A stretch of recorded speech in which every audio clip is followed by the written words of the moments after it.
And I had a little time off, so I went to Florida to visit the parents. One lives on the East Coast, the other on the West Coast, and, I had to travel there. And there's another video. You can watch me driving a Corvette all over the frickin' state of Florida.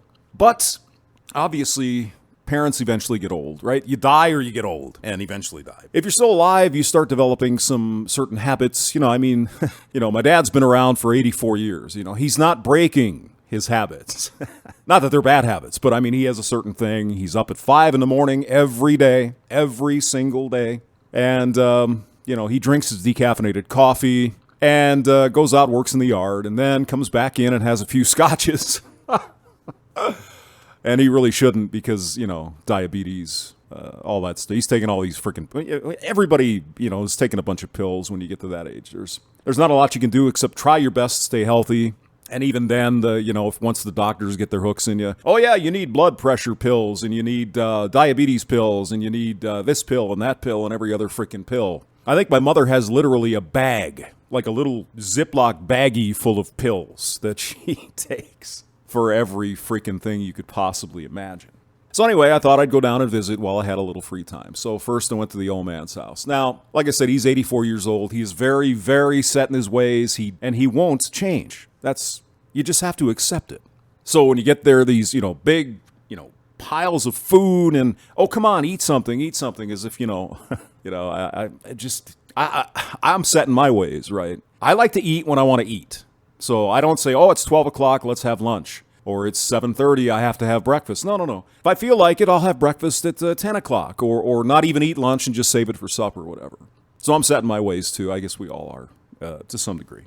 Or if I feel like it, I'll start drinking beer in the morning. I shouldn't do that, but I'm currently on vacation. So if I want to have a beer, I'll have a beer. Go back to bed if I want to. Whatever. Clean the house up. I need to do that. I got a bunch of shit I got to do before arriving in sunny Austin, Texas next week. Biggest thing with the old man, of course, being set in his ways is he's going deaf. And I mean, seriously, he can't freaking hear. And so it gets a bit frustrating for him and for me, because he'll say something like blah, blah, blah, blah, blah, and I'll look at him and say, what? What did you say? And then he would, repeat it and whatever. And, eventually you figure out what's going on. But the bad part, and my mother does this, and I haven't figured this one out, but I don't think they're trying to be disrespectful. I don't think they're trying to be rude. I think they're just set in their ways, and if they want to watch TV... they watch TV, and that's fine. Here's the problem. They also want to have conversations at the same time, which is usually not a problem. TV's on in the background, you can talk and whatever. And I think my old man likes to talk a lot because he probably doesn't talk to a lot of people, knowing him. He's not a real lover of people. He would rather avoid them if possible. I mean, he's even gone so far as to entertain the, some of the church folks that come around and want to talk about Jesus and the Bible and whatever. And he'll invite him in, and then he'll start asking him questions because he's just that way. He'll go, oh, so it says this in the Bible. What does it say over here about that? And they're like, well, it's Jesus is Lord, and put your trust in Jesus. And he goes, you need to rely on yourself, not Jesus, and whatever. So he'll go on. But anyway, the TV thing. So he wants to watch Hogan's Heroes, that Me TV channel. It's got Hogan's Heroes, Green Acres, some of those kind of game shows and whatever. But he also wants to have a conversation, and the television is at maximum volume. Okay? I mean, it's so loud the speakers are freaking rattling. That kind of loud. And he still wants to have a conversation. And he's sitting 25 feet away. And so he'll try to talk, and I'm like, what? I can't hear you. And I would say something to him, and he'll, what? I can't hear you. Well, yeah. Number one, you're deaf. Number two, the TV is blaring at 100% volume. Oh, my God. So then, go over there and literally shouting, at the guy so he can hear, and he's try to read his lips. And he's got a heavy accent because he's from, Europe. He was a refugee. And so you got the accent, and you've got the deaf, and then he'll break sometimes into speaking his native language without realizing it.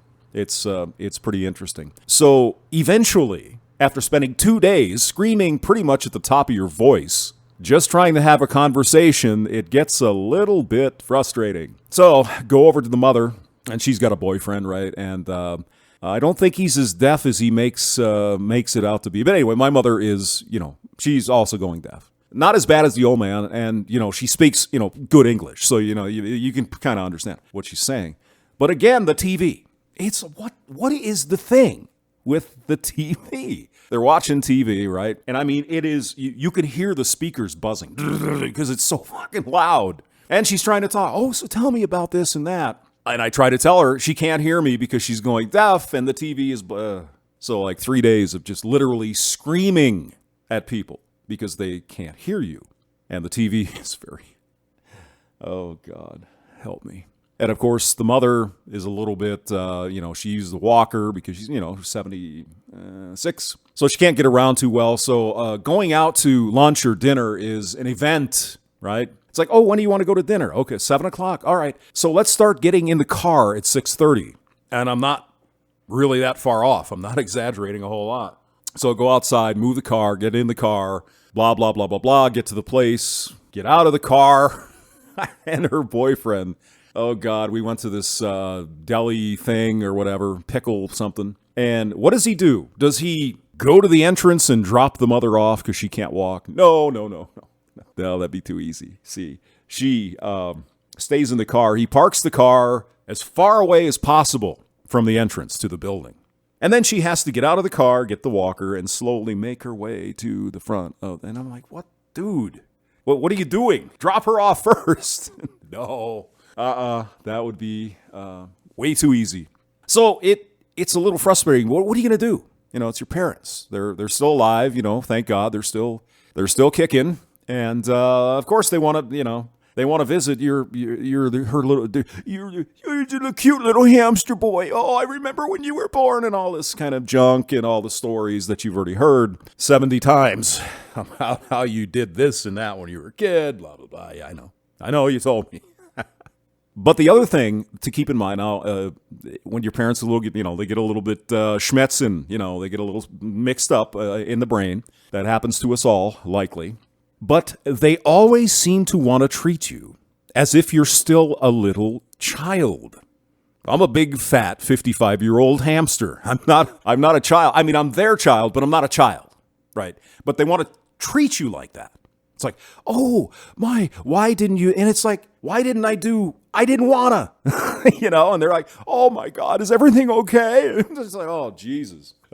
Try explaining the job situation. Oh my God. Because they come from a time, and I don't want to give too many details, but they come from a time when you pretty much got the old man had one job his whole life. That was it. One gig. And that's typically not the way things work these days, right? You're going to have several different jobs over the course of your life. Same general job, it's, different companies. And they look upon you. If you don't have a job at the same place for 30 years, well, you're some kind of a loser or you're some kind of whatever. And that's simply not the case. It's a different time. That was, 50 years ago. Things have changed. And so trying to explain the job situation, it's just almost impossible, for they don't understand. They don't get it. There must be something wrong. Why? Why are you not there for 30 years? And it's just, oh, God. And God forbid you bring up something to the old man and have to try to explain it. It's like, give you one example. In the middle of the night, I noticed the toilet would run once in a while, right? Basically, it was leaking enough where, it would kick in and fill back up. So I mentioned it to him in the morning. I said, hey, I think the toilet is running a little bit. You probably can't hear it because you're on the other side of the house and you're deaf. So it's not going to be something you would ever notice. So I said, you might want to, look. Oh my God, I never noticed there was anything wrong. You mean it doesn't flush? What's the matter? It's no. No, it's just running a little bit. Well, once in a while, maybe every 45 minutes, it'll run and come back and fill up. Oh my God, I didn't know there was anything wrong with the toilet. And oh my God, I have to fix it. And I'm like, Jesus Christ, it's the fucking thing. Stop.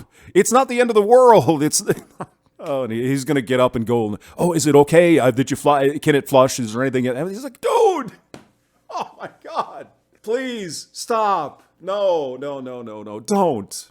And so I finally had to get him off on a different topic. That's the only way to solve it with him. You got to get him off somewhere else, right? So if he starts talking about this particular thing, he'll beat it to death. He'll keep talking about it. until it's like, oh, Jesus, please, no more.